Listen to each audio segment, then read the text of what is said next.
तुम क्या क्या काम कर लेती हो? केदारनाथ की बड़ी बेटी सुषमा ने उस काम वाली लड़की से पूछा। सुषमा ऊधमपुर से अपने बाबूजी का हाल चाल जांचने के लिए यहाँ आई थी।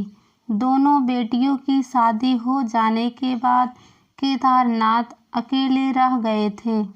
बीबी साल भर पहले ही गुजर गई थी। बड़ा बेटा जौनपुर में सरकारी अफसर था। बाबूजी की देखभाल के लिए एक ऐसी लड़की की ज़रूरत थी जो दिन भर घर पर रह सके और घर के सारे काम निपटा सके। जी दीदी, सब काम कर लेती हूँ।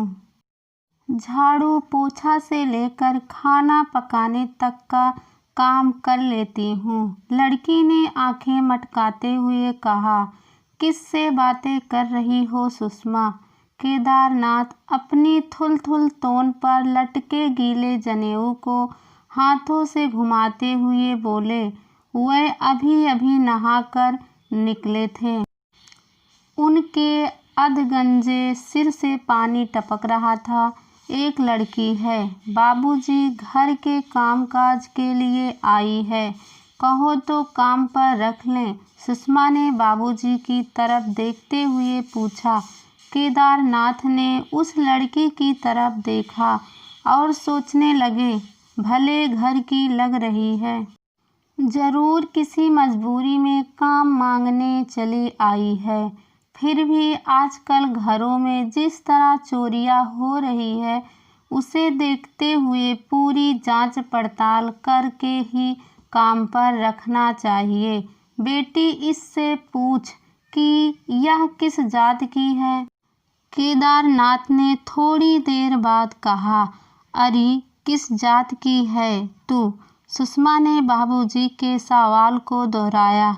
मुझे नहीं मालूम, माँ से पूछकर बता दूंगी। वैसे माँ ने मेरा नाम बेला रखा है। वह लड़की हर सवाल का जवाब फुर्ती से दे रही थी। ठीक है, कल अपनी माँ को ले आना, सुषमा ने कहा। जी दीदी, मैं कल सुबह ही माँ को लेकर आ जाऊंगी, बेला ने कहा और तेजी से वहाँ से चल पड़ी। माँ, मुझे काम मिल गया, खुशी से चीखते हुए बेला अपनी माँ राधिका से लिपट गई और बोली, बहुत अच्छी है सुषमा दीदी। बेला को जन्म देने के बाद राधिका अपने गांव को छोड़कर शहर में आ गई थी। बेला को पालने पोसने में उसे बहुत मेहनत करनी पड़ी थी। उसे दूसरों के घर की सफाई से लेकर कपड़े धोने तक का काम करना पड़ा था। तब कहीं जाकर वह अपना और बेला का पेट पाल सकती थी। जब राधिका पेट से थी, तब से अपने गांव में उसे खूब ताने सुनने पड़ते थे, पर उसने हिम्मत नहीं हारी थी। वह अपने पेट में खिले फूल को जन्म देने का इरादा कर बैठी थी। अरे, यह किसका बीज अपने पेट में डाल लाई है? बोलती क्यों नहीं करमजली? कम से कम बाप का नाम ही बता दे, ताकि हम बच्चे के हक के लिए लड़ सके। राधिका की माँ ने उसे बुरी तरह पीटते हुए पूछा था। मार खाने के बाद भी राधिका ने अपनी माँ को कुछ नहीं बताया, क्योंकि वह आदमी पैसे वाला था। समाज में उसकी बहुत इज्जत थी और फिर राधिका के पास कोई सबूत भी तो नहीं था। वह किस मुंह से कहेगी कि वह शादीशुदा है, किसी के बच्चे का बाप है? एक तो हम गरीब, ऊपर से बिन ब्याही माँ का कलंक। हम किस किस को जवाब देंगे, किस किस का मुंह बंद करे? राधिका की माँ ने चीखते हुए कहा था। सोचा है तूने चलेगी सफाई कराने को? फप, माँ ने उसकी चोटी मरोड़ते हुए पूछा था। नहीं माँ, मैं कहीं नहीं जाऊंगी। मैं इस बच्चे को जन्म दूंगी। चाहो तो तुम लोग मुझे जान से मार दो, पर जीते जी मैं इस बेकसूर की हत्या नहीं होने दूंगी। राधिका ने रोते हुए अपनी माँ से कहा था। माँ की बातों से तंग आकर राधिका उसे बिना बताए अपने नाना नानी के पास चल गई और उन्हें सब कुछ बता दिया। राधिका की बातें सुनकर नानी पिघल गई और गांव वालों के तानों को अनसुना कर उसका साथ देने को तैयार हो गई। राधिका की माँ व नानी यह नहीं जान पाई कि आखिर वह चाहती क्या है।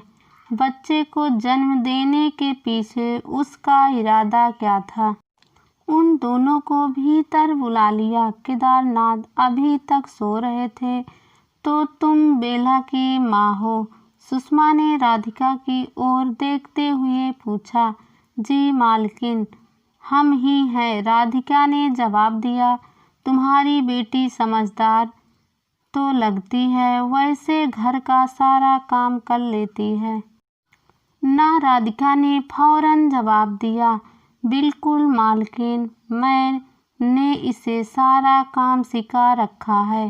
तो ठीक है, रख लेते हैं, सारा दिन यहीं रहा करेगी, रात को भले ही अपने घर चली जाएगी। सुषमा ने बेला को हर महीने 500 रुपये देने की बात तय कर ली। कौन आया है बेटी सुबह सुबह? किससे बात कर रही हो? केदारनाथ जमाई लेकर उठते हुए बोले। कोई नहीं बाबूजी, काम वाली लड़की आई है, उसी से बात कर रही थी, सुषमा ने जवाब दिया। केदारनाथ बाहर निकले तो राधिका के लंबा सा घूंघट निकालने पर सुषमा को अजीब सा लगा। अच्छा तो अब हम चलते हैं, राधिका उठते हुए बोली। तो ठीक है, कल से भेज देना बेटी को। सुषमा ने बात पक्की करके बेला को आने के लिए कह दिया। राधिका ने राहत की सांस ली। उसे लगा कि वह कीड़ा जो इतने सालों से उसके जेहन में कुलबुला रहा था, उससे छुटकारा पाने का समय आ गया। सुषमा को भी राहत मिली कि बाबूजी की देखभाल के लिए अच्छी लड़की मिल गई है। वह दूसरे दिन की ससुराल लौट गई। ए छोकरी, जरा मेरे बदन की मालिश कर दे, सारा बदन दुख रहा है।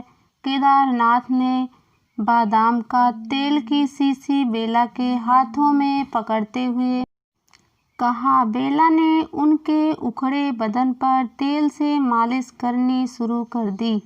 तेरे गाल बहुत फूले फूले हैं, क्या खिलाती है तेरी माँ? केदारनाथ ने अकेलेपन का फायदा उठाते हुए पूछा। माँ, बेला ने चीख कर अपनी माँ को आवाज दी। राधिका वही थी। शर्म करो केदार। राधिका ने जोर से दरवाजा खोलते हुए कहा। अपनी ही बेटी के साथ कुकर्म बेटी, हट वहाँ से। राधिका बोलती रही। हाँ केदारनाथ, बरसों पहले जो कुकर्म तुमने मेरे साथ किया था, उसी का नतीजा है यह। बेला, तुमने सोचा होगा कि राधिका चुप बैठ गई होगी, पर मैं चुप नहीं बैठी थी। मैंने इसे जन्म देकर तुम तक पहुंचाया है। यह मेरी सोची समझी चाल थी, ताकि तुम्हारी बेटी भी तुम्हारी करतूत को अपनी आंखों से देख सके। केदारनाथ एक मुजरिम की तरह सिर झुकाए सब कुछ सुनता रहा। राधिका ने बोलना बंद नहीं किया। हाँ केदार, अब भी तुम्हारे सिर से वासना का भूत नहीं उतरा है। तो ले, तेरी बेटी तेरे सामने खड़ी है, उतार दे इसकी भी इज्जत और पूरी कर ले अपनी हवस। मैं भी परसों पहले तुम्हारी हवस का शिकार हुई थी। तब मैं इज्जत की खातिर कितनी गिड़गिड़ाई थी, पर तुमने मुझे नहीं छोड़ा था। मैं तभी जवाब देती, पर मालकिन ने मेरे पैर पकड़ लिए थे, इसलिए मैं चुप रह गई थी। यह तो अच्छा हुआ कि बेला ने तुम्हारी नीयत के बारे में मुझे पहले ही सब कुछ बता दिया। इस बार बाजी मेरे हाथ में है। क्या कहते हो केदार? शोर मचाकर भीड़ में तुम्हारा तमाशा बनाऊं? राधिका सुध-बुध खो बैठी थी और लगातार बोले जा रही थी। केदारनाथ की अकल मानो जवाब दे गई थी। अपनी इज्जत की धज्जियां उड़ती देख वह छत की तरफ भागे और वहां से कूदकर अपनी जिंदगी खत्म कर ली।